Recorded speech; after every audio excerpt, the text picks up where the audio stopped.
if you go to the next one here, he also is engaging cleaning up the place because the fish aren't cleaning up. So he decided to come in with a weed whacker and start cleaning up for them at like 9 in the morning. Let's play that. Wake up, wake up.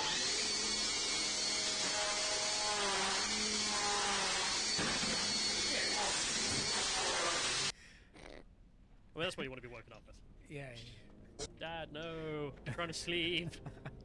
It's time to weed whack the kitchen. Because of course it is. Yeah. Anyway, helping out on cleanup duty, as he is. He's also on cabinet remover duty, it turns out. Because the cabinets, they gotta go. Let's play. Let's play that. A lot. Yeah. Oh, shit. Whoopsie. We gotta bust up a whole room full of cabinets. Oh, shit. Sorry, guys. Sorry. No, did not know that was Why is he doing that? Is he teaching them consequences or something? He's just bored. But yeah, I love what he says at the I'm bored. sorry man, I didn't know that would happen. Let's like, break some furniture. just pick fights with the cabinets. Okay. I mean, again, I'm not one for reality TV. I never really sat around watching Big Brother or all the other crap that existed in the early 2000s. I never just went on YouTube to just see the fights where they were cursing at each other and shouting for literally no reason. Yeah, but I mean, this I think has already been better than that. Even though I'm not a fan of this sort of thing, even for no other reason than just see Sam just be a lunatic. I mean, frankly, there probably should just be 24/7 Sam cam.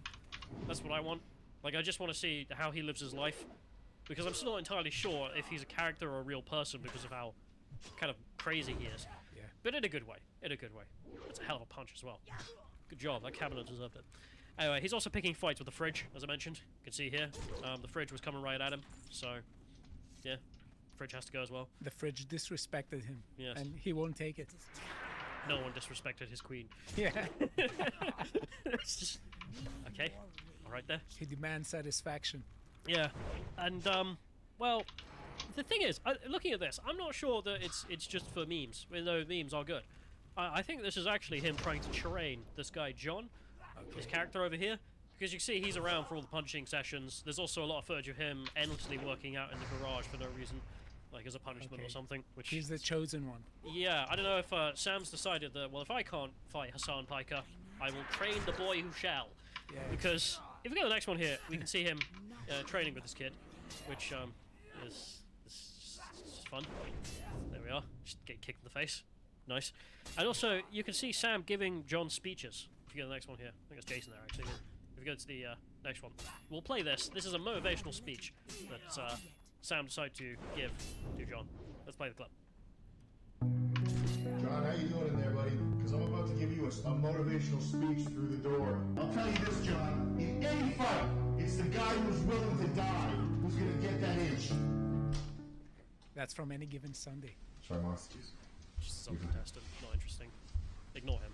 Yeah. That's fish tank, John. And we either heal now as a tank or we die. I'll leave you with that, my brother. Hold it down. I'll be praying for you. I don't know, just part of me is suspicious that this is all a ruse to get Hassan Piker again. Except he's going to train someone else to beat him up, because Hassan's too much of a sissy boy to go and fight Sam, but then who would be? Also, in between all of this madness, there's some other fun. There's the hot dog eating competition here, for example, which I'm not even sure the hot dogs were cooked. So... No, that would be next level... bad. Can you eat thing. uncooked hot dogs? I never tried and I never will. I mean, I know how like hot dogs are made out of ears and assholes and, you know, the parts of the pig you don't really... All the bad stuff. But I mean, can that... What? You know can't tempt me. No, but you know how hot dogs look? They don't look like raw chicken. No, they don't. But I'm wondering, can you... No, surely that'll kill you, right? It is raw meat. It will kill you. Raw pork. Yeah. I don't know, we'll find out, we'll find out. Tune into the next episode of the Lotus Eaters and new hot dog eating competition. Anyway, if we go to the next one, we can see the views are actually pretty good as well. You see here him boasting that he's got 57,000 views, peak active users there, which for a paid service, oh boy. Turns out it's also not cheap to keep running. I don't know if he's even making anybody off this, I hope so. Because he tweeted out that he's paying like 10 grand a day to keep this up. Okay. A crappy reality TV show. That's a lot. Yeah, it's like on its 11th day as well, so that's over 110 grand. It's 13th day. I mean, he's going up to what, 200 grand soon? Expenses? Yeah. What did you produce? The best TV known to man. That's all we find out. You can see here he We was. should come up with a crazier reality thing and market it. Outcompete him. But he mentions here, like, he thought he was banned by Google because the whole thing went down. He thought he was paying, 30 grand every month, and it turned out no, it's 30 grand every 3 days. So kind of need some cash to keep that going. Anyway, there was also some speculation because about the time the fish tank was blowing up, you see the two boys got fired from their jobs. It would be really funny to have them as, I don't know, like guest commentators on the show. I mean, what is it? That crappy one with celebrities. Which one? I'm a Celebrity, Get Me Out of Here. No. You don't know that? No. Alright, well, it's a reality TV show. You take a bunch of British celebrities, or not really celebrities, but people know their name, politicians or something, and you shove them in a jungle in Australia and make them eat like kangaroo testicles and crawl with spiders. Oh, that should be fun. It's good fun when a politician's doing it. Yeah. You just see you chow down. Anyway. And they've got Ant and Dec as like the two commentators. It would be funny to have Tucker Carlson and Limon over there become besties again. New episode of Crossfire. Not gonna happen though, because the closest thing to politics I've seen on this show is just John giving some sermons against liberalism. Okay. You got the next one here. You can see that. He's talking about how equal rights are wrong and attacking child support. He also started giving sermons where he's just quoting the Bible ad nauseum to the cameras. Ezekiel 25:17. Sorry? From Pulp Fiction, where he, it's the quote that Samuel Jackson was quoting before he shot people. I don't know if he's got there yet. Maybe that'll be the finale. Okay. But there's that. And, well, what are the reviews? I guess is something we should look at. Well, we have Sean Head's review, which is that it's great. It's like Big Brother, but you can harass the contestants and everyone's autistic. I will admit, that is an improvement to the formula. I mean, if you could pay $100 and say some heinous things to some politicians stuck in a reality TV show, that would be pretty good. So, I don't know. If the TV world wants to keep up, that's what you gotta do. There's also Keemstar, he made a review, which I suppose we'll read. Which is, Sam Hyde would win an award with Fish Tank, reality TV show, 10 out of 10. I don't really know what to make of all of this. I just know that this is a weird moment in internet history. Not enough people seem to be taking note of it. Probably because it's kind of retarded, which is fair. But at the same time, there are some pretty goddamn funny moments. Like, yeah, I want to see Sam Hyde pick fights with the cabinets.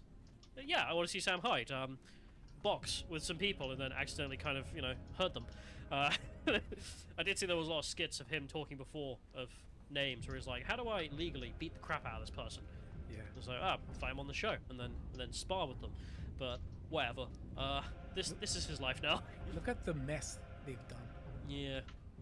But I mean, better than the usual reality TV show, that's for sure. And if it is a ploy to get Hassan Hiker in the ring with John, that's a good long-term strategy, and I'm looking forward to it. Anyway, that's what Sam Hyde's up to. Right.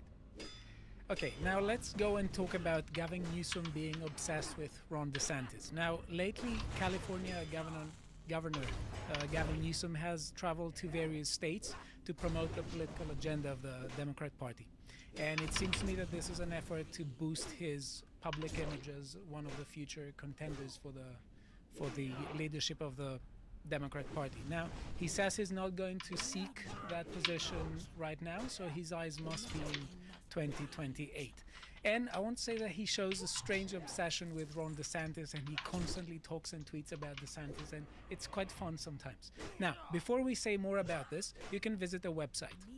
And just for as little as £5 a month, you can have access to all our premium contents, such as the latest video of the Symposium series, Aristotle's Politics Part 1. Here I'm discussing with Harry various aspects of Aristotle's philosophy, especially his defense of private property and his disappointment at Spartan women. He thought they weren't really good and supportive. Now, back to our topic. There was a really fun tweet by Kevin Dalton, who says, in the past week, Gavin Newsom has tweeted 22 times. 21 tweets about the GOP, Florida, North Dakota, fundraising for Biden, Texas, Ohio, Alabama, Tennessee, and Missouri. Only one tweet about California. Oh, why would you, really? Where do I live? No, let's not talk about that. I don't think that California is on the best of states it has been. Maybe it was Understatement. better. Yeah, maybe it was better. I mean, when in people the, are fleeing the state en masse, I mean, Yeah. it's a sign it's not going well. and I think that one of the places where they go is Florida and Texas, for instance. That I think that they have politics that Gavin Newsom is not very much fond of. Now, he was recently interviewed on MSNBC by Jen Psaki, and he has a sort of half an hour, 35 minutes interview. I watched it and I paid attention to it. I won't show everything to you. I'll show you some clips, and it would be fun to discuss them. Now, let's see. I don't get why everybody's not doing what we're doing. I don't understand it. Do people understand? It's not just about Mar-a-Lago. It's not just about what's happening in Washington, D.C. or what's happening in New York court with the district attorney. There's something deep and serious that's happening across this country. All the progress the last half century is being rolled back in these states in real time. In just the last few years, I don't think people fully understand the rights regression, individual liberties, on civil rights, on voting rights, on the gerrymandering that's happening out here, on just the assault on the African American community, the assault on the gay, lesbian, bisexual, and trans community. The number one issue of the day seems to be getting rid of the word Latinx in Arkansas, and number two, getting rid of drag shows. It's a serious moment in American history. Okay, so basically what he... What a rewriting of how the world's gone. It's like, you know, all this nonsense we made up 5 minutes ago? Yeah. The Republican Party have really reneged on this stuff. Yes. Like 10 years ago, they were really pro-trans rights and Latinx. Didn't exist. What are you talking about? So all the progress has been rolled back, according to Gavin Newsom. So basically what he says, he is traveling to combat the authoritarianism of red states. As you see, he plays into the victimization narratives. He thinks that the right regresses on all aspects of individual liberties. And if you will read a bit or check this interview, you will see that he constantly talks about the assault on free speech and the idea that the voices of people are not taken seriously, and that people in red states are afraid that their voices don't matter. And it was kind of weird because I want to say something about what he is doing in California about free speech. Let's look at this tweet.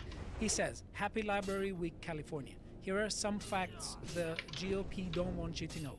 2022 was the highest number of attempted book bans on record for the American Library Association. It was a 75% jump from 2021. Make no mistake, this is an organized effort." Now, if we could scroll down a bit on the responses, and actually it's the next link, yes. If you see, it's, for instance, one of these is the genderqueer one. The images are blurred, but there is obvious pornographic material, and I think that it's full of gay porn. Yeah, Which I don't know. I think it's a really weird moment when because I saw what was it, like Chelsea Clinton was tweeting about this as well. Yes, exactly. Yeah, like the Clintons and Newsom are all like, you know what we need in schools? More gay porn for kids. Exactly, Like, and he thinks that that's your platform. Yes, and just by saying that people don't like this being taught to children, that don't like stuff. Having the authority, let's say, to talk about this. You know what you do? You hate gays if you don't want gay porn in front of kids. You'll see that they have a more another thing. They say that it's Christian, white supremacist nationalist. So if you don't want this, according to Gavin Newsom, you're a nationalist Christian white supremacist. If we can go in the next link on an article by Free Beacon, I won't read it all, don't worry. It says, "Silencing debate. California Democrats block hearing on transgenderism in schools due to fear of hateful rhetoric." Now, let me read the bit. So he says, April 10th, California Democrats this week blocked a hearing for a bill that would require schools to inform parents if their children begin using different pronouns, claiming debate over the bill would provide a forum for increasingly hateful rhetoric. Now, what is delicious about this is that he and Democrats with him, US Democrats, they actually concede that parents are against it. If they thought that the majority was with them, they would allow people to speak, they would clap, and they would say the people have spoken. But they really know that the majority is against them. And it's weird because on the one hand, they present themselves to be pro-dialogue, and they present themselves to be pro-free speech, but it's only when they get to speak and only when their speech is on the line. They show here their paternalistic phase, and basically they're talking down to parents who will say, well, maybe we want to have a say on how our children are educated. So the rationale is very paternalistic. It goes like this. We know that if we allow parents to debate that with school faculty, parents will disagree, but no respect for procedure is required. US Democrats know best, so let us silence debate. Now let's go to the next link. There's another article that was published yesterday. The previous one was about a month ago. It says, California bill would require books on all gender expressions in every elementary school. Let me just read a bit. California Democrats are advancing legislation that would require elementary schools to provide students access to books about radical gender ideology and other progressive causes, an effort to push against the national Christian white supremacist movement, according to the bill's author. Is that a quote? Yep, that's a quote, literally. You can see there, the first paragraph, National Christian White Supremacist Movement. So I think this says it all. Just, these people don't know what any of these words mean, So- or don't care. So look at how we jump from disagreement with something that is special about people's children, and people are guaranteed to be sentimental about that. Democrats are moving from disagreement to that straightforwardly into national Christian white supremacist movement. It's interesting how Christians become a slur as well. Yeah, but only Christians, not other religions. No. And for some reason, we only hear Democrats talking about the censor that people who are, let's say, Christians and associated with Christianity, they call for, but we don't listen to them talk about other religions who want to ban expression, and you know where I'm getting. So, if we go to the next link, we'll just see this.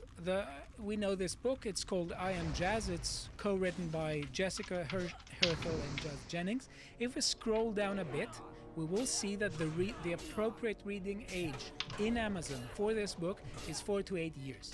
So I think that if you think that this is too young for people to be reading this, Gavin Newsom most probably, and the Democrats would call you a Christian white supremacist nationalist. What's in this book?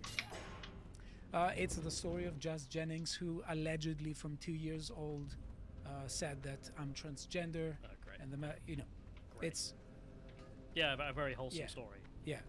2 years old, and usually speaking, when children are 2 years old, they don't know anything, let alone being able to conceptualize something like that. But for some reason, this is a book that is required to schools by many. Okay, now back to the article. Books about people of all gender expressions would be required in every public and charter school, according to the current text of the bill. To remove any potentially inappropriate materials, schools would first have to ask the state's permission, but certain religious books could be ditched without governmental approval. It represents an escalation of Democrats' nationwide efforts to advance teaching of progressive ideology in schools. In response to growing pushback against their agenda, driven by parents and championed mostly by Republicans, Democrats have tried to portray their opponents as bigoted authoritarians. So, there are 2 points here of sophistry that I want to point out, and it goes like this. Now, first is when you pretend you're open to I'll never be tired of saying this. You can't pretend to be open to dialogue on the one hand and demonize any position that disagrees with you. And point number 2, because right now they're trying to make the argument that the right wing is in favor of banning books, we are pro-free speech, so we are in favor of that. Yes. but- You want to ban gay porn for kids? Yeah. Whatever. Any porn, really. yeah. For kids. So the point is, freak. you can have indoctrination without book banning. I'm just thinking, for instance, of the Marxist paradigm. They could be saying that, you can read all these books that, they were non-Marxist, but we have essentially we have brainwashed you into believing that all of these were, let's say, people who were blind to their class prejudices, and somehow Marx comes along and gives us all the answers. So you can indoctrinate people and you can engage in brainwashing without even banning books. So the argument that right now they are not trying to brainwash people because they're not banning books does not hold water. Now, if we go to the next clip where Gavin Newsom talks about DeSantis. Now, you mentioned Florida Governor Ron DeSantis. I do often. I know you've. I know you've watched him a little bit over the course of the last couple of years. Not a fan. He has had some responses of late that have been hugely problematic, offensive, dangerous. I mean, one of them was going after the Manhattan District Attorney, echoing the language of former President Donald Trump, with that threatening language, suggesting Democrats are weaponizing the judicial system. But you also are a very astute political guy. Do you think that is smart politics in the Republican primary? No, I thought he looked weak. He just looked weak. Weakness masquerading as strength. I watched all the folks out there, this Roger Stone types, all those MAGA guys, outraged and upset that DeSantis was a little slow being critical when the threat of indictment was first exposed by Trump himself. And they said, here's what he should have said. And there he does, comes back a few days later and literally parrots it. Weakness masquerading as strength. You saw that, where the new sheriff in town is no longer Ron DeSheriff. It's Mickey Mouse, M-I-C-K-E-Y. Weakness masquerading as strength. All of Ron DeSantis' triumphs are about demeaning and bullying vulnerable communities. The one thing that connects them all in common, weakness masquerading as strength. So if you're not advising Governor DeSantis, I know that, but what is his political path here? Should he be running away from criticizing Trump? Should he be speaking up for the rule of law? He's going to get rolled by Trump. Trump's just going to roll him, thumped. I honestly, if I were offering him political advice, I'd tell him to pack up and wait a few years. And actually do some of the hard work, which actually includes governing, not just identity and culture war. Actually go back and actually start to address some of the insurance issues, start to address some of the cost issues, and particularly cost of housing. These are very familiar. I'm very humbled by all of this. I understand the systemic trouble. I'm the first to acknowledge. I'm my own worst critic. I'd be working on some of those basic things. Okay. So I can't get over it. Guy whose state is on fire, no one wants to live in, versus guy whose everyone is moving to. You know, he's doing things bad. He should try governing his own state. Yeah, he should go to governing. The guy who's doing it well, way better than you. People actually want to live there. He really needs to learn a thing or two from you, buddy. Like, he's just delusional. Would you get political advice from Gavin Newsom? No, I wouldn't either. So plenty of things to talk about here. We will address them, but as you pointed out, that was really funny. It's just Gavin Newsom talks to Ron DeSantis to stop engaging in culture wars, do some governing, and I think it's the exact opposite that DeSantis should tell him to do some governing. Now let's watch the next clip. Power and control, dominance and aggression. Boy, those are themes you're hearing from these Republican governors. Power, dominance, and aggression. Where's the empathy, care, collaboration, partnership?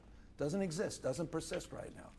And that's the core of this. And, representative democracy, it's rather damn galling the way these things are redistricted. All these things are connected in that hierarchical structure. And by the way, you really start to appreciate that's not some new construct when you're here in the South. You start to understand the systemic sides of this. Sorry, Ron DeSantis. AP, African American Studies, some indoctrination. Really? How about some illumination? I feel like my brain is dribbling out of my ear.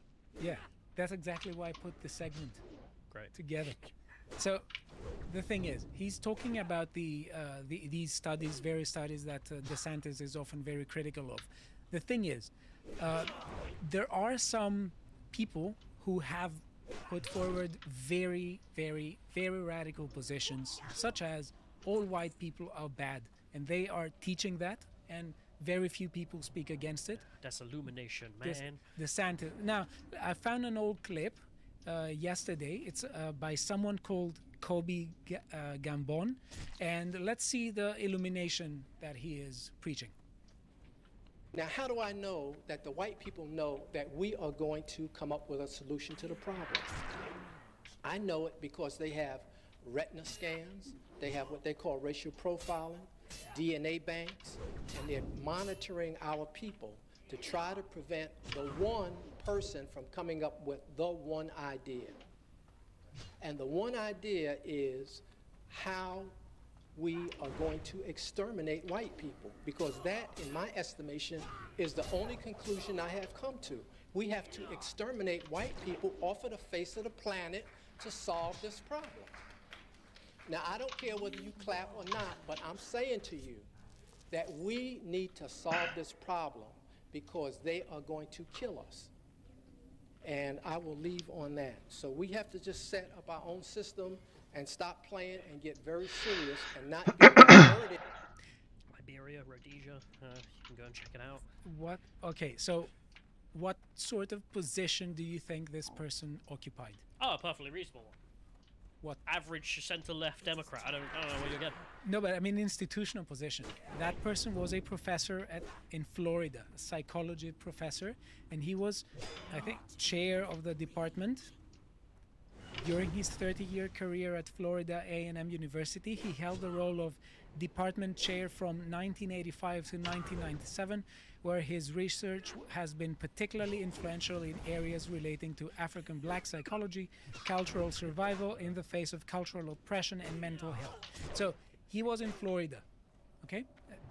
Ron DeSantis thinks that these things are a bit extreme and they shouldn't be taught, and he is engaging in aggressive legislation to try to prevent these people from spreading forth this message. So it doesn't seem to me to be illumination. It's illumination, man.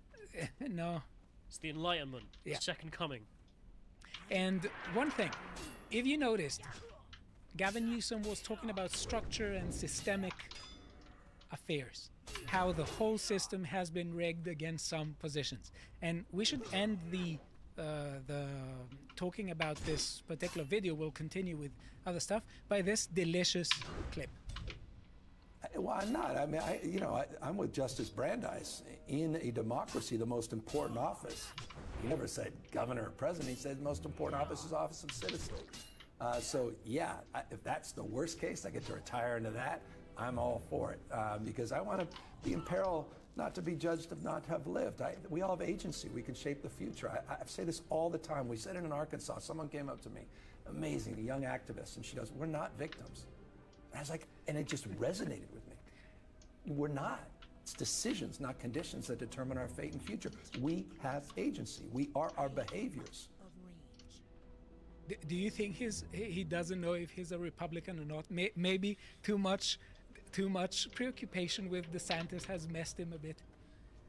We have on the same interview, the same person talking about this, structural injustices and everything is determined by structure. And when everyone says, well, no, we should talk like we should think of people, individuals, and their actions, and their individual responsibility, it's structural racism and structural injustice. But now, just all it was a moment of illumination. Members of a certain community, when they make their decisions, that's systemic racism against them.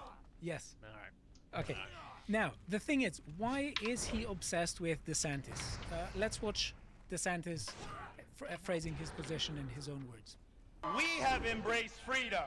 We have maintained law and order. We have protected the rights of parents. We have respected our taxpayers, and we reject woke ideology. I don't see where anyone's moving there. We fight the woke in the legislature. We fight the woke in the schools. We fight the woke in the corporations. We will never, ever surrender to the woke mob. Florida is where woke goes to die.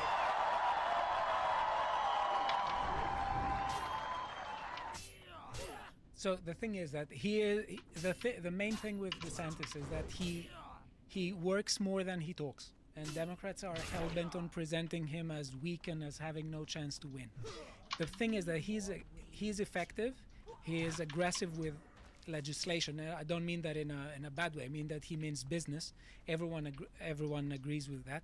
He is against ESG. He recently signed a law preventing the purchases of land by the CCP in Florida. And he is very tough on law and order affairs. If we check his tweet about his recent legislation, we have this. He says, today, that was from 2 days ago, May the 1st, 2023.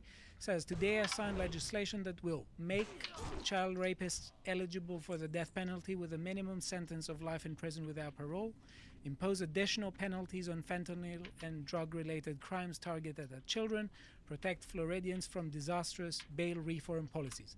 And you can check his tweet, and at the end he says, while crime is spiraling out of control in many other parts of this country, Florida is enacting policies that are tough on crime, and as a result, Florida is at a 50-year crime low. So the thing is that it seems to me that Democrats are targeting. We have 2 further clips. I don't think we have time to show them, but so we won't talk about this. But I was recently watching an interview by Victor Davis Hanson, who was interviewed by Stephen Edgington, and Hanson was saying that there's an issue with Biden. Of course, there are plenty of issues with Biden, but the point is that last time in 2020, Biden had the excuse of COVID, and he couldn't campaign. So now he won't have that excuse. So what Democrats are trying to do is they're trying to basically prevent a match between Biden and DeSantis, because DeSantis is young and Biden is basically not on the best of he has ever been. And he was saying that if you check this interview, he says on the later bit. Can we actually play clip 2? Yep. You can already see what the media is doing here in this country. They're running ads. Biden's not running very many ads, but their narratives on the local news and national and state news is that Trump really wasn't that bad of a guy, that he's now running to the left of DeSantis because DeSantis is a hard right counter-revolutionary. It's dangerous. But Trump, he's reasonable on abortion, he's reasonable on Disney Corporation, he's reasonable on Social Security. And so what they want to do is what they did in 2016. They build him up, and then once he gets a nomination, they flip and they use welfare money, the media, to destroy it. I think he has a point there. That right now they try to sort of talk against DeSantis, and in order for Trump to win the Republican primaries, and then to hit him with all the legal stuff. So just one thing, and to end with what Gavin Newsom was talking about, his sort of political advice to Ron DeSantis. I think that basically DeSantis should run. It's going to be a very big mistake for himself if he doesn't. He has a sort of hype. Many people think that he is presenting something different to Trump. If he does not run, I think that his image will be hurt, and his image will appear as if he will not appear as leadership material. He will not appear as a challenger to the position. And I think that even if he loses, it won't be so bad for him. It could be an honorable loss, because he will still have in that occasion 2 extra years of governorship of Florida to maintain the hype and possibly come back after, if he loses, possibly come to the next Republican primaries, possibly in 2028. So I think he doesn't have something significant to lose if he runs, and he only has to win. The question seems to be when. That's it. Let's have some fun. I'm happy as Larry right now. So I'm incredibly happy about all this. The news being that BuzzFeed and Vice both getting the bullet, and I am. Nah, I'm not even gonna pretend to be slightly upset about anyone's career here. I am pretty darn happy, and the reason being that, well, Carl will say to me usually whenever there's some big bust up, some left-wing media outlet goes bust and people lose their jobs, and he won't actually get all that happy about it, because he'll be like, well, it's still sad, all these people losing their jobs, that could be us one day or something. No, it isn't, because there's a difference between people losing jobs where, it's the economy or whatever, and then complete scumbag liars who spend the position of power that they had for a brief moment doing the worst possible things they could and trying to destroy friends of mine. And frankly, those people can go to hell. I don't care. I have absolutely no such sympathy for them. And the reason they tried to destroy friends of mine, their lives, try and make them homeless and get rid of their income streams, was because they had a political disagreement. They disagree with you politically. So I'm going to get you demonetized on YouTube, make sure you end up, you know, because you're completely unemployable because of the smear pieces that run against you, Dankula, then we're going to try and destroy your life. A human being who does that, especially to someone like Count Dankula, who did nothing wrong, is just beyond the pale, in my opinion, for any kind of sympathy. I don't have it in me, and I'm not going to pretend I do. And we'll start off by promoting something on LotusEars.com, being Susan Wojcinski, explaining why she ruined YouTube, which was a bad move. But Susan is the kind of person who messed up because she got her own feelings involved and decided that YouTube should not be a place where you have fun, but instead where I tell you what you should see, which was bad. But she was not an evil individual trying to purposely ruin people's lives because I disagree with him politically. I mean, just grow up. Just grow up, for Christ's sake. But these people won't. Because if we go to the next one here, we have BuzzFeed and the news there. They're going to hell, which couldn't have come soon enough. Not even slightly upset about it.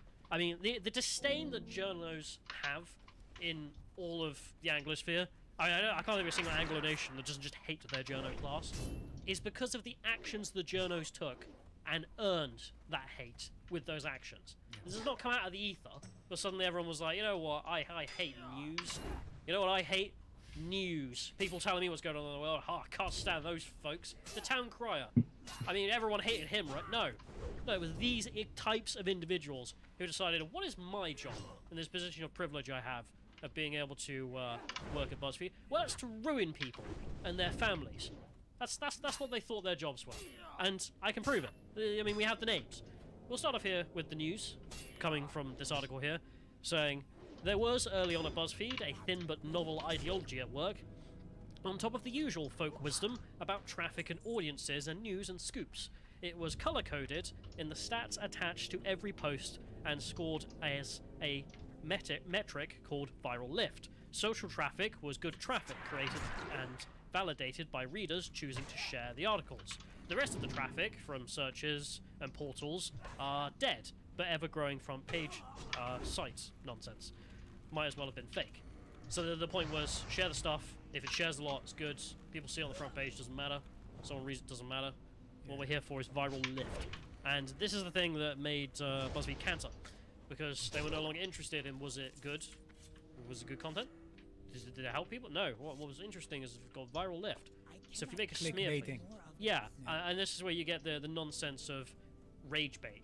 Where I do a terrible thing and then publish it. And oh, look, there's all these views on the terrible thing I did. So yeah, I mean, if you kill a bunch of kids, you'll be on the news. A lot of people will know your name. But you're a scumbag. Like, you kill kids. So if you do something terrible on the internet, like, oh, I don't know, trying to get YouTubers their entire lives ruined, and then boast about it, how you were so successful in doing it, and you get a bunch of, I don't know, normal people who are watching this and being like, what the hell's wrong with you? That's not good. Maybe a lot of eyeballs. That's because you're terrible. I just don't understand how they didn't seem to think that this was going to be the end. BuzzFeed's sudden ascent had turned Jonah, one of the people in this article who cares about, into someone of the industry's oracle, and what happened had been slippery.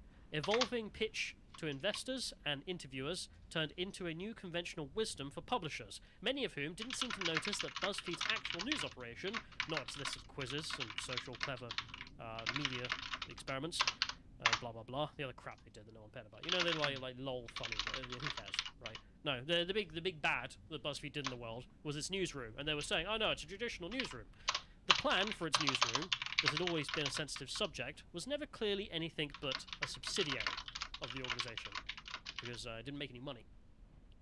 Never made any money. No rich person's buying newspapers. I mean, I shock. If you're looking to invest, yeah, news, not one of them.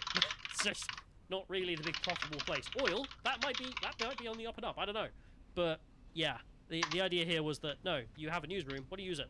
Well, we use it to go after our political opponents because we have a disagreement. So let's destroy them instead. And we can see this. We got Count Dankula. I mean, this is him posting about it back in the day, where BuzzFeed decided to run a bunch of smear jobs on him, calling him Nazi man, blah blah blah, and then being like, how does he make money on YouTube? And then tagging YouTube, being like, how can you give Nazi man money? That's bad.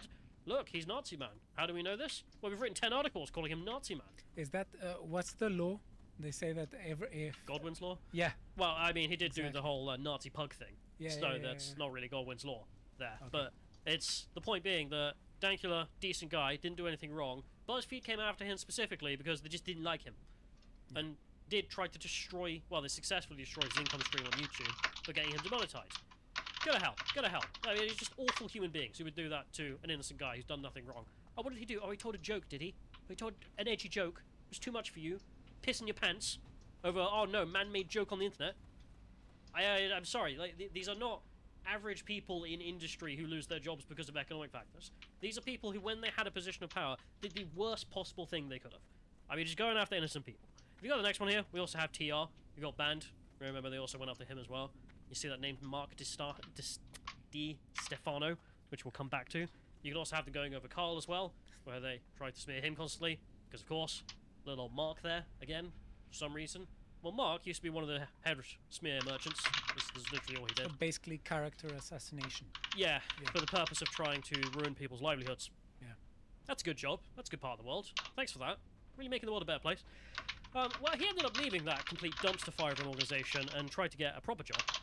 He went to the Financial Times to actually write about things instead of just smear pieces, and instantly got fired. I don't know if you remember this. So No, this, but let's see. this is the guy who got Count Dankula demonetized. He went over to the Financial Times, and then instantly joined a leading opposition's group's Zoom call where they were doing layoffs, and started live tweeting the layoffs Okay. that were not public. Oh, that's not good. So the Financial Times went, buddy, that's corporate espionage. You're fired. You can't do that. That's not within the ethics conduct. Well, they say something about people who don't like playing by the rules. And Yeah. no.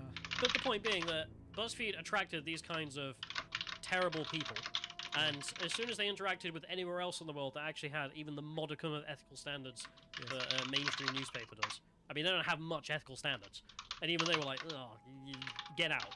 We can't be dealing with you. And he had to leave. And of course, Vice is now, the news come out that they're going the same way. They're going bankrupt. And deserved. If we go to the next one here, we can see that news there. That Vice is said to be heading for bankruptcy. This is not confirmed, sadly. So the news here is that they used to be valued at $5.7 billion, which is pretty good. But then, by people on the inside, they say that the accounts are a tiny fraction of that now. Okay. Ripperoo. Anyway, point being that they're looking for a buyer, so they might find one. If you have billions of dollars, don't give it to Vice. I don't know how many billionaires we have in the audience, but Why keep it. would they want the name? It's more that why would you want to resuscitate the local child rapist? Metaphorically here, like just the worst member of the media community. Oh, he's passing out, is he? He might die if you don't give him CPR. Oh, that's a shame. Alright, bye. I'm not Good riddance. in the slightest sympathetic. And the big thing for me here that makes me pissed off with Vice is, of course, and most people online, is Vice used to be good. That old meme. Because it's true. I mean, if you go back, just that article, just give us a scroll. There's, where you have Vice building, it's a picture, and then the next picture is of Shane over here. Shane was an interesting guy. It's one of the co-founders there. Vice, a lot of other people as well, who were good and interesting and ended up leaving. Which, I think if we had the list, it would be too damn long, but you all know who you are. Thank you for your service. But if we go to the next one here, we can see Shane. I'm going to focus on Shane, because I just like some of Shane's videos especially. I mean, this is one of the old episodes, 11 years old now. North Korean labor camps. Okay. That's interesting as hell. And what is it? It's Shane on the Trans-Siberian Railway getting pissed as a bunch of Russian hoodlums come over, being like, trying to make friends. Average Russian interaction here. Bro, you're a Jew telling me to be nice. Which, that's funny. Yeah. But they go to the North Korean labor camps and show off that they exist in Russia. Really interesting journalism. Really interesting on-screen interactions. Oh, look at how people fun. cheer one another. Yeah, but how they toast. Bro, how are you? But if you go to the next one here, it's not just the North Korean stuff that everyone remembers. I mean, like this. I mean, that's the title, isn't it? The Cannibal Generals of Liberia. Yeah, I want to see the Cannibal Generals of Liberia. That's goddamn awesome. I want to check that out. And this is what made Vice the international darling of the early years, of being really cool. Because it was actually interesting. And, well... What happened? What happened, I wonder? Well, does it have to do with anything, with an internal bureaucracy that went political and said... Well, people like Shane were taken off to off-screen roles. Got to do stuff behind the scenes, boys, and then really reappeared. Yeah, He was too busy not being on screen. And then you had the other people who, well, realised this is cancer because the people in charge, I'm leaving. And fair enough. Because, well, what replaced this good content? Well, it wasn't good content. It was bad content. You kept going to this restaurant. They kept giving you amazing meals, and then they started feeding you gruel. Leftist gruel. The worst kind of gruel. If we go to the next one here, we can see it. This is this doughboy over here. I don't know if you've seen this video. It's just actually pathetic, this individual. He went to a reenactors event. I think this is in Kent or something. Yeah, give that a dislike. Give it a click. Screw that. Yeah. This is the Reich reenactors, and the whole thing is a bunch of reenactors. Some of them play the goodies, of course, the allies, and some of them play the baddies, the Axis.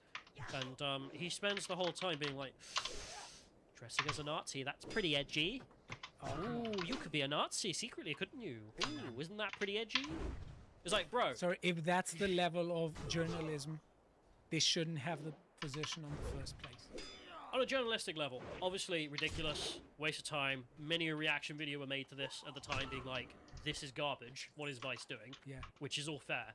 But on a side note, I just can't get over how this little doughboy is like, you know what, this organization that goes to North Korea and Liberia and hangs out with cannibals and communists and murderers. Yeah. Oh, you know what else is edgy? People wearing the Nazi uniform at a reenactment. Ooh, isn't that edgy? It's like, this is the most boring crap I've ever heard. Yeah. It's like, I don't know, you're at a cocaine and hookers party, and some guy turns up and he's like, you know what, I'm going to stay up past my bedtime. Are you now? Ooh, feeling spicy today, are we, son? Whatever, just crap. 5 spooky for me. There's also the next one here. This is more of the modern stuff, of the stuff that replaced it, which is also crap. Oh, come on. Just the title. Yeah. Just see the title. title alone. I'm You sure know it's going to be... bad. Yeah. Give that a dislike. Come on. No, don't give it a like. Give it a dislike. There we are. Do your service. As we are. Yeah. I mean, people can see the dislike ratios as well are not small. Here we have, for people listening, transphobic influencers are driving a violent groomer conspiracy decade of hate. I mean, you can already tell it's garbage. Yeah. I mean, it's just going to be garbage. And you can see the image here as well. Some guy who looks like a sex offender, sat in his basement, telling you about how everything's fine. What the left is doing is okay. Don't worry about your children. Yeah. And it's like, no, not convincing. Crap content as well. And also, what happened? What, like, dudes, you used to go to Afghanistan and Ukraine. What the hell is this? You're sitting in your basement being like, you know what's actually also very cool and edgy? Dressing up in women's uniform and dancing with your cock out in front of kids. No, bro, not based. Cringe, in fact. Go home. Go to jail. Do not pass go. Maybe. What the hell's wrong with you? And they definitely try to present the other side as being behind it. Yeah, there's Just the look at the title. Yeah. You know what we're gonna do? We're gonna go speak to the right wingers who think that maybe you shouldn't dance with your cock out in front of kids. What should we do? We're editing this. What should we do with that footage? I don't know. Let's put some spooky music over the background, and then when it's the left wingers, put some happy go fun music that's royalty free. Yeah. I mean, or do one of those videos where they had people who were witnesses on something parties and with a mask. They are witnessed. It's just comically bad, even on the editing level, never mind the subject matter, never mind the journalistic integrity. And when you have that compared to the fellas who are going out to Sudan to go and hang out with the military and show you how that's going, I mean, I'd be embarrassed to be in the same organization. I mean, there's just such a depth between the people doing the interesting stuff there and Vice that was still, I mean, even to the end of it. There's one guy I follow who stayed with them and was going to, like, the Ukrainian conflict and hang out with neo-Nazis. That's cool. I want to see that. Yeah. And then he did one where he went to Mali and hanged out with the French military, hunting down jihadists on the front line. And then he went to Syria and hung out with ISIS. I mean, that's just the coolest thing in the world. And it's him showing you, yeah, this is what these people really believe firsthand, instead of the, like, dry BBC lecture to camera that they'd usually do. And then you're sharing space with this. Local men telling you that, you know, that groomer stuff, that's not really happening. I mean, it's just sad. And you can see the political bias just in the like, search terms. I know it's a meme at this point, but it's not a wrong meme, is my point. We got the next one here, we can see there's you look at the far right, there's a tag there, of course. A lot of stories. Big old stories. 50-something pages of stories, actually. There you are, 57 pages of stories. That's the far right. Just for one day. No, it's over their period of articles. I'm surprised they didn't put more. But the point being that occasionally, yeah, they'll hang out with like Ukrainian Nazis or American Nazis or something, and that's You know, Nazis, fair enough. Kyle Rittenhouse? No. No, Well- not well, really he what I didn't- call the far right. He didn't allow himself to be killed. Yeah, that's far right. It's just embarrassing. I mean, and then Marjorie Taylor Greene. It's just like, okay, cringe. This is why you have your leftist reputation. And we can see it even clearer if you just go and look up the far left term instead. You want to see how many stories in their entire history of Vice? 3. No, Ten. there's a few more than that. There's one page, which you can see like the original article. There's from They 2015. said something about Greece. The last row. Yeah, because they actually would go and find some leftists. Penultimate row. I think this is back when It's there was no money, so there was some leftists doing the leftist thing, yeah. which okay. they do. But it's just okay. They stopped covering that in 2017 as well. It's like right. Well, the far left has been normalized. The political bias is demonstrable and easy to demonstrate. Yeah. I mean, the funniest one back, well, not funny, kind of cringiest, was when they did an interview with a local terrorist who was justifying terrorism after he shot a guy wearing a MAGA hat in the head Yeah. for wearing a MAGA hat. And then they interview this dude, and the headline here is he acted in self-defense, I swear.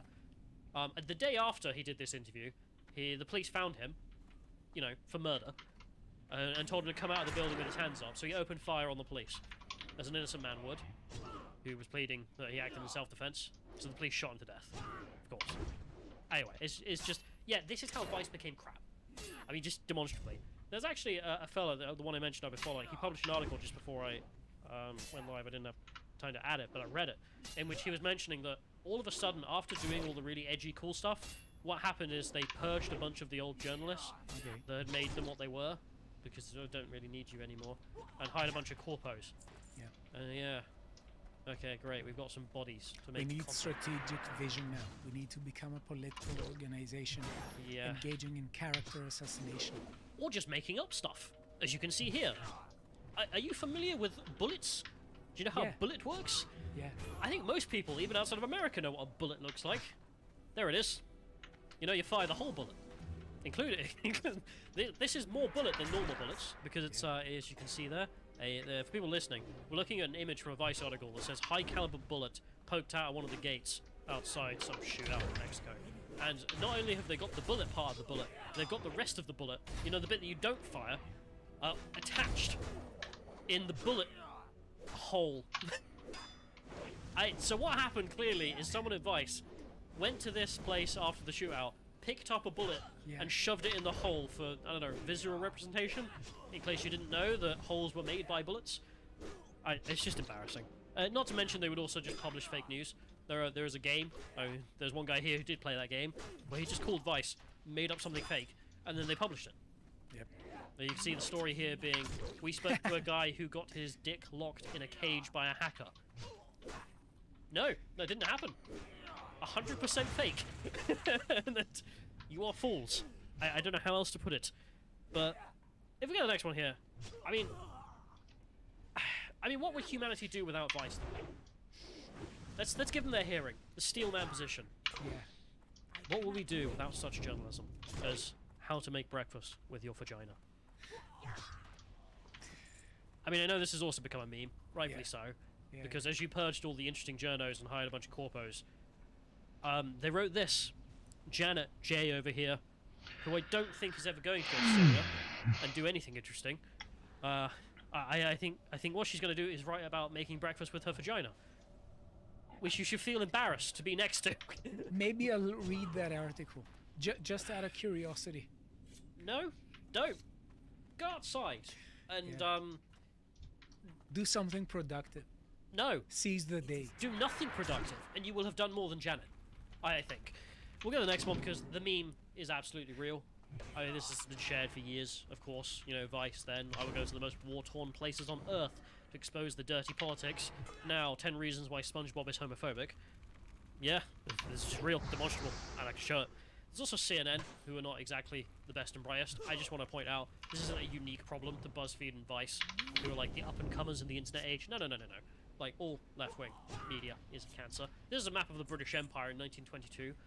Stelios, as the non-British man, could you spot a problem or two, perhaps, with this elegant map put together by the finest scholars of CNN? Please tell me you can, or I'm going to be disappointed. just tell me? Because Oh, come on. You see that big bit of Canada that's missing, for example, from the Yeah, British yeah, Empire? I don't know, it's all of a sudden we own Indonesia for no reason. Saudi Arabia, that was part of the British Empire, wasn't it? Also, what is that, Burkina Faso? Or one of those African countries that no one can name? Oh, it is the one that no one can name because I'm you'll get very banned. mixed with the dates. It's, And yeah, it's just all kinds of wrong Yeah. for some reason. I don't know why we own Italian Somalia as well. I take no responsibility for that. Point being, these people are crap at their jobs. They're not good at the best of times. And being a midwit who made that map is one thing. Being a scumbag who goes after Count Dankula to try and make his wife, himself, and his kids homeless is despicable. And I have no sympathy for that person.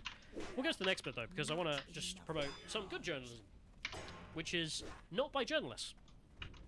Community Okay. notes.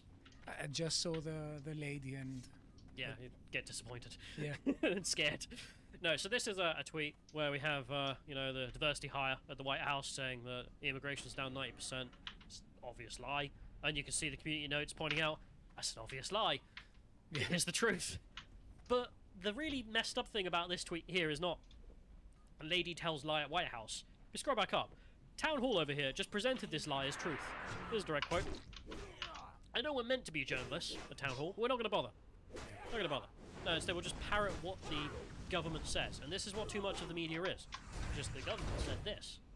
So why the hell do you exist then? I could go and read that from the government website. and they do something worse. They engage in smearing, and for instance, they engage smearing. And for instance, when people are proven innocent of what they were accused of, they just will have a short asterisk at the end of the page saying, "Well, If they could. yeah." yeah.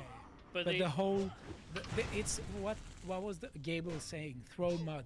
Some of it will stick. Yeah, but the new frontier of journalism is not only not from the journalists, but instead rando Twitter users on doing community notes.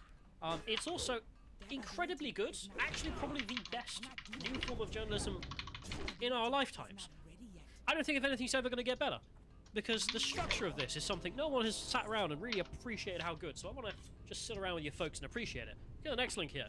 See some more of that, because we have Oh, over these here. guys again. Yeah, you know, the community notes coming in and being like, hang on a minute, local man says he's not paid by the DNC but takes 200 grand by the DNC. I mean, I'd call that payment, but never mind. So, White House shill's getting exposed. Good news. If you have the next one here, we have Reuters, who decided to do an interview with Adolf from a Ukrainian regiment that named itself after the SS. He's a patriotic fellow, I'm sure. That's how they presented it. Community notes were like, hang on a minute, maybe Adolf over here is not just your average Ukrainian serviceman who's fighting for his independence. Maybe Adolf, not a very common name in Ukraine, might have some other inspirations for why he's doing what he does. And as you can see there, get wrecked, Reuters, you pathetic individuals who just be like, oh yeah, average Ukrainian man, Adolf McSwastika. It's like, no, that's not the average Ukrainian man. That's quite a small part of the average Ukrainian. Yeah. We'll get the next one here. We also have lying unions who are caught out in their lies. This is great. Just being like, I was arguing to open up the schools during the pandemic. Community notes, not so agreeable. And with links to prove why she's wrong, and she is a shill for shutting down the schools and ruining your kids' lives. We also have the Labour Party, who have been caught this morning, just making up stuff. I love this. This would never have happened before Elon Musk, and everyone knows it. You have the Labour Party here being like, oh yeah, vote for us tomorrow. I think it's today when this goes out on YouTube with the local elections. Go out and vote if you want. Take your ID. Do the funny thing. I don't know. I'm not voting for LibLabCon, that's for sure. But if you go down, we can see there's a community note. Oh, there was a community note. Don't know where it's gone. Maybe it's not loaded properly or something, but there is one. There's just like, they're lying. Because the quote here is, yeah, we'll stop the rise in council tax, and just the community note is, that literally can't be done if they win the local elections. I really find it funny when I see Labour supporters trashing Starmer. Yeah. It's just funny. But I just, I absolutely love that the new world of journalism is actually on your side. Here's the truth. And what is it made by? Is it made by the class of journos with their holy check marks? No, it's made by us plebs. Just us plebs collaborating on trying to find an accurate description of the truth. If you get the next one here as well, we can see something that is the absolute best. And the reason I am doubly happy today, Mehdi Hassan getting shat on by the community notes. A lot of people cover this, but I just don't want to join.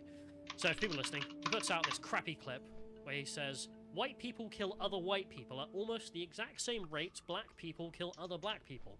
In the United States, of course, because he's moved over there because he's a laughingstock in the UK. He says, and yet you never hear anyone complaining about white-on-white crime. Yeah, for some reason.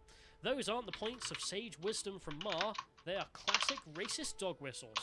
And before Musk, this would have been another day, another smear from some checkmark who could get away with it because the system was on his side. Now, look at that, little community notes. According to the FBI, crime statistics, it turns out that, no. Yeah, it turns out black-on-black crime, quite a bit bigger, quite a bit more deadly, quite a bit more, I don't know, unrepresentative of the statistics. And white-on-white crime, not representative. In fact, white's far less likely to kill each other. There you are, according to the FBI. And the doubly cool bit about this, of course, is that community notes are anonymous. Yeah. So we can finally have difficult conversations that would never have been allowed before. I mean, he gets double community noted there, where he's tried to save it because he got community noted by posting some article being like, oh, look, they're the same, I swear. It's just a lie. And then you'll have people saying that this is all made up. No, instead, you literally have everyone being like... No, I'm not saying people on there. I mean, I'm saying from the other side. Oh, maybe, but they've been completely drowned out by this new world of journalism. People being like, crime statistic posting time. And I thought we'd end this off with the best part, which is how butthurt Mehdi Hassan is, the most butthurt man on Drury Lane. As you can see here, he says, if you had any doubt the community notes would become another weapon of the right on Musk's Twitter, see the BS community note added to my Bill Maher clip after the MAGA folks demanded it. Okay, it makes a point that's irrelevant to the one I'm making about the rates of killing. And then he gets community noted again. No, community notes aren't for MAGA guys. It's literally about the community. You have to rate each other's stuff to make sure it's not one-sided. And, suck some eggs, you lying smear merchant. No, yeah, it is the case that black people in the United States are killing each other far more than white people. There's not people, is it? It's black men of a certain age and white men of a certain age that make up those numbers. But that competition could never have happened, especially so publicly, and especially so in the face of the journo class before Musk. So there we have it. A lot of old media, legacy smear murturing media, is dead, and the new version is literally just a community notes tab, which has done far more good for the world than those people ever did in their time of privilege. Good news. Let's go to the video comments. So Carl, I'd like to add one more thing about Texas and possibly another stop you could probably do while you're in London, instead of all the stabbings that goes on there. But we used to have an embassy where you all are at, and right now all's left there is just a plaque. But back whenever we were a country, we did have an embassy there at one point. Obviously it was short-lived because, you know, we joined the Union, but yeah, another thing you can check out when you're in London. That's really cool. I kind of want to see that now. I have a Texan friend who tells me that Texans have a really strong consciousness as being Texans. They really, and they have a site where they say they constantly compare the size of Texas with other states and other countries. Yeah. It looks like a southern stately home as well. At least what's come up on my search here. That's awesome. I'm going to go check that out. Thanks. I was looking over the Lotus Eaters merch store, and I couldn't help but notice a lack of Lotus Eaters pins or badges, which is kind of sad because I like the idea that you can kind of put like a Lotus Eater lapel pin on and, you know, go around and basically strangers that also watch a show will see that you're a friend. It's going to be like in that show Avatar where like all the Lotus Society people carry around that like secret Lotus tile that they show to each other to show they're on the same team. Alrighty. I'll pass that on. Next one. Attempting to get to the bottom of the liar's paradox, Alfred Tarski uses logic and reason to analyse the problem. While I can't claim to understand it fully, he establishes an object language used for precision and a meta-language used to describe and discuss the object language. Think of the field of logic as the object language and natural language as how we talk about logic. Logic is a rigorously formalised language, whereas natural language has vagaries that allow flexibility. Tarski reaches the conclusion that formal languages cannot contain claims of truth, only comparison. It's the meta-languages that impose judgment. this has to do with the liar paradox. It's a really mind-boggling thing to note. Yeah. Yeah. Think about that. Thank you. Let's go next one. Alright, today we'll actually look at the California state flower, which is the wild poppy, Echinulza californica, and this is one that has these really beautiful kind of butterfly-like petals in terms of how shiny they are. One question I actually had is, in the UK, do they still have a bunch of these in gardens? Because they brought a lot of seeds back in the 1800s. And here's something really interesting. I actually found this cool purple one. Alright, neat.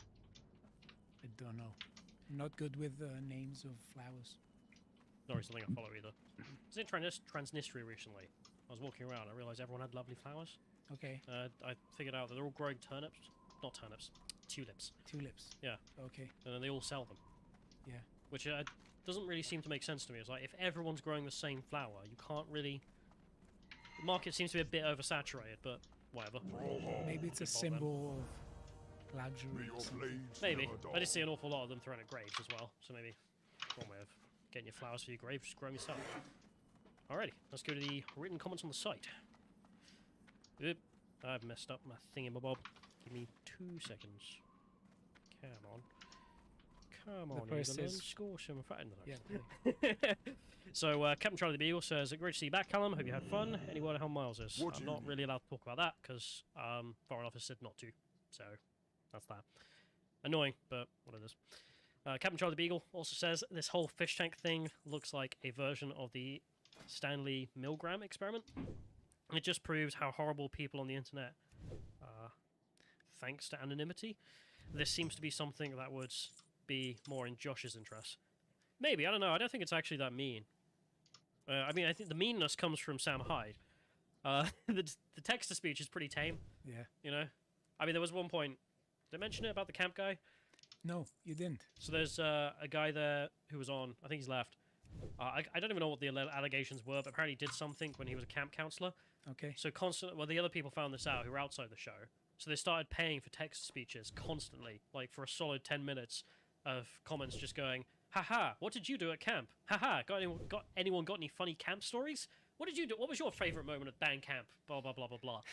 And they just sat there in silence as they keep naming this guy over the text speech. He just sort of sat there like, don't want to talk about it. It was a weird show, though. It is. It is. Really weird. I don't know where it's going either. I don't really know what the point was, but it's good fun.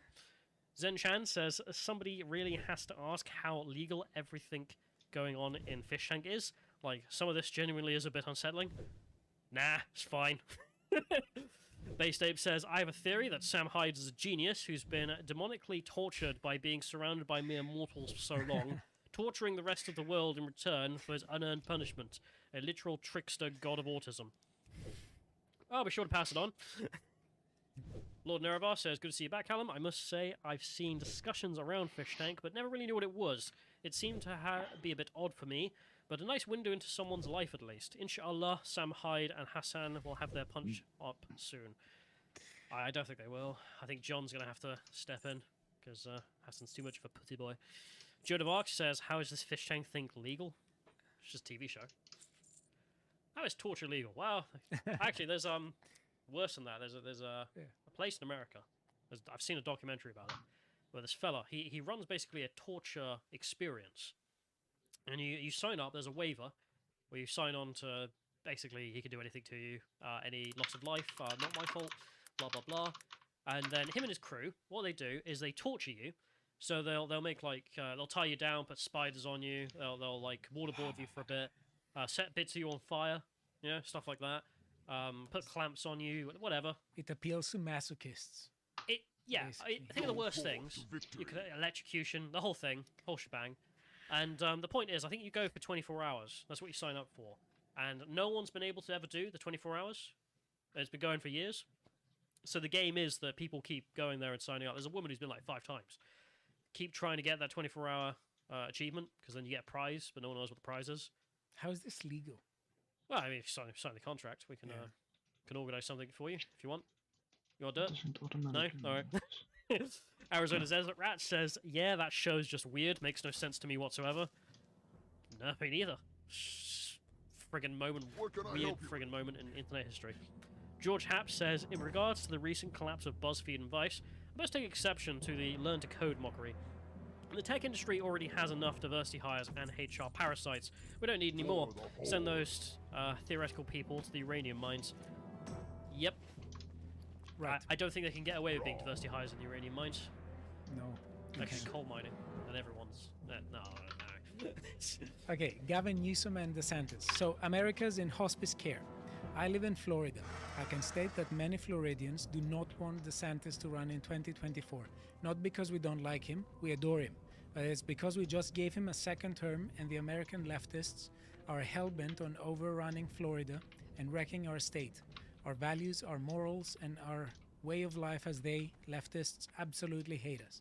DeSantis is needed here to finish putting Florida in a position that can withstand the future attacks leftists are waiting to unleash against Florida the moment DeSantis is no longer governor.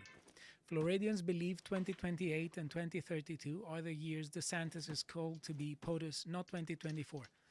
I mean, okay, you live in Florida, you know much better what Floridians believe, but it seems to me that regardless of whether he wins or not, it would be a mistake for him not to run. I'm not saying he will necessarily win. I was making the other point that if he doesn't do so, his public image will somehow be hurt because he's going to appear as someone who does not challenge Trump. But fair point. Everything you say is fair point. Baron von Warhoek. Gavin talks about the aggression and domination of the right. However, I haven't forgotten 2020 when his Antifa and BLM goons run wild, burning down half the nation and killing all those who got in the way. Never forget this. It's selectivity on their part. They very frequently talk about, free speech, wherever tolerance, but it's only their speech.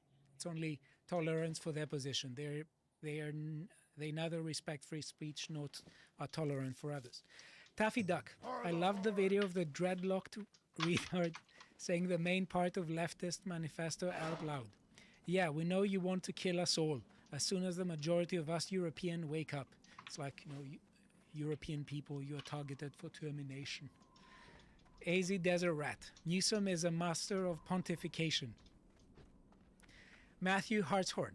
A big knock on DeSantis, his lack of charisma, but that surely isn't a problem running up against the ghost of Joe Biden. He's definitely more likely to acquire the mushy conservatives like the never-Trumpers. Also knows how to govern with tangible long-term results. The worry is he just becomes another establishment figure, whereas Trump burned all bridges to that possibility. Baron von Warhoek. All of Ron's victories come within scare quotes. All of Ron's victories come from bullying those smaller than him. Weakness masquerading as strength. Close quote. Oh no, won't somebody think of the poor New York courts, the poor FBI agents, and the helpless mega corporation that has slaver camps in China? Won't somebody please think of the mega corporation? I mean, I couldn't go over that aspect. So he's picking on small, vulnerable communities. Yeah, ESG. Slave owners, the worst put community in America, frankly. The ESG lobby, the trans lobby, all of that is just, whatever. I am but a humble slaver. Leave me alone. Sorry, but that's what Disney is. Lord Nereva. Gavin Newsom is losing and DeSantis is winning. That's why he's obsessed with him. DeSantis has winning policies that Newsom is ideologically prohibited from using, and so he can never match him. Jean of Arc.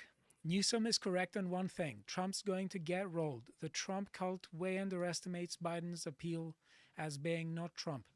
I don't know if you were referring to another point of the interview, but here he was talking about Trump rolling DeSantis. But he did say that Biden will win in the other part of the interview. So, AZ Desert Rat. I would say DeSantis is assertive, not aggressive. What I mean by aggressive is I mean that he means business and he is putting forward his policies. He doesn't waste time. That's what I meant. But yeah, you could say that's assertive. When he speaks, he's assertive. But wouldn't you say that aggressive legislation can be a way forward, that it describes his style of legislating? Would you think that aggressive is a bad adjective to describe it? I mean, if you're not aggressive against your political opponents, then Yeah, maybe. So, why shouldn't you be?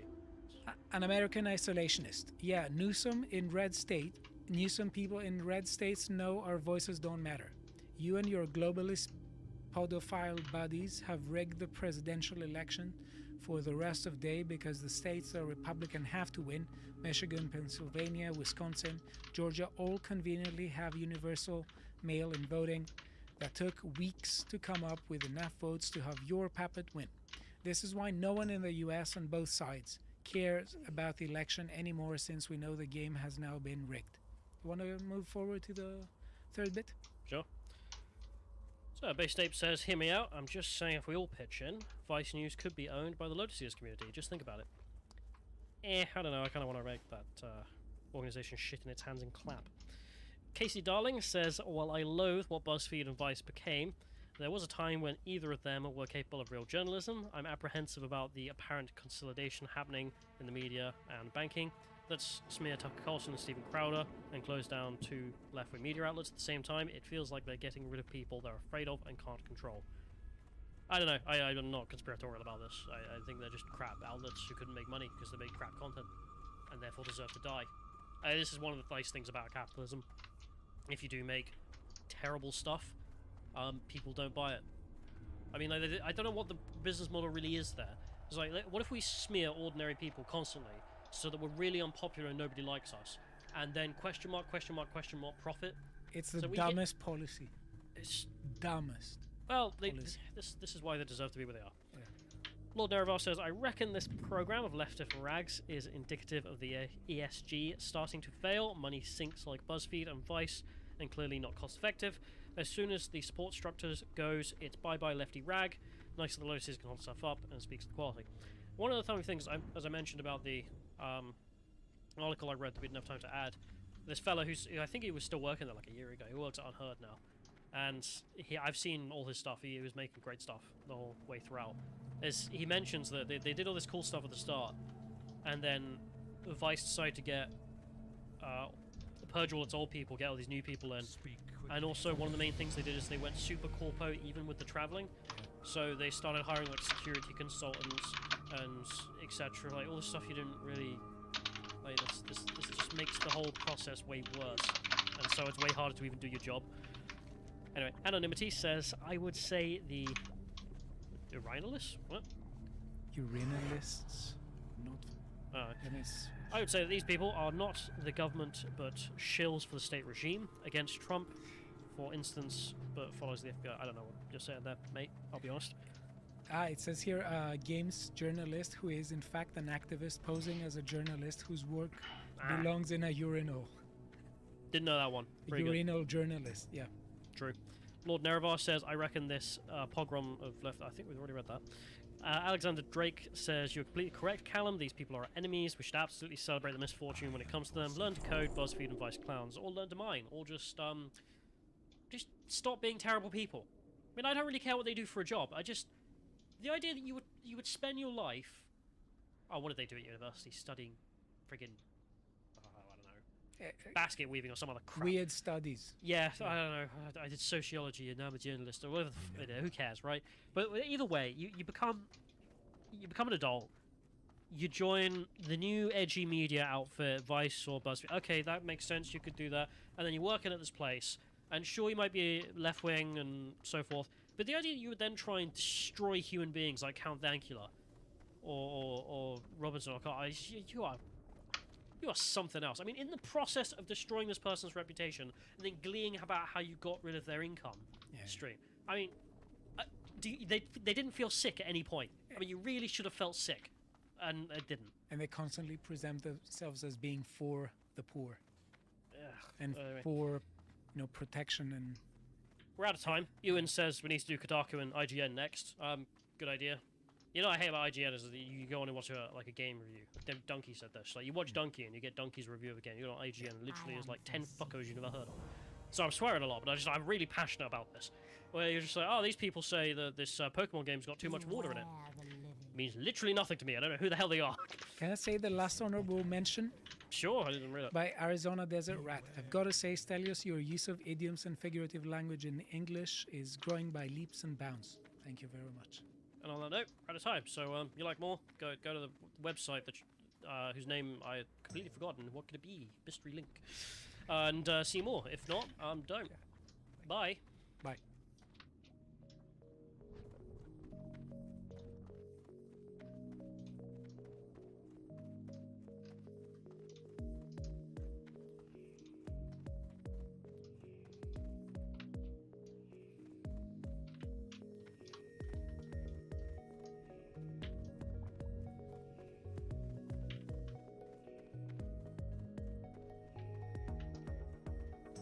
What now?